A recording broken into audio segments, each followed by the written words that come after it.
ధృవీకరించే ఒక నిజంగా మారుతుందని మీరు ఎప్పుడన్నా గెస్ చేశారా? నిజమండి.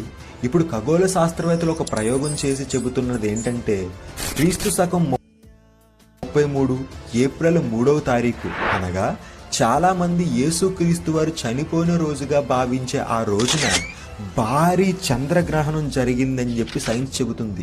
దాన్నే ఈరోజు బ్లడ్ మూన్ అని మనం పిలుస్తున్నాం. నాసా డేటా ప్రకారం కూడా ఆ రోజు జెరూసలేం నుండి ఆ చంద్రగ్రహణం స్పష్టంగా కనిపించిందని కూడా చెప్పారు. అంటే లూకా సువార్త 23వ అధ్యాయం 44-45 వచనాల్లో మధ్యాహ్నం నుండి 3 వరకు దేశమంతా చీకటి కమ్ముకొండునని, అపోస్తుల కార్యాలు 2వ అధ్యాయం 20వ వచనం ప్రకారం చంద్రుడు రక్తముగా మారినని చెప్పినటువంటి ఈ విషయాలు నిజమనే దీన్ని బట్టి తెలుస్తున్నాయి.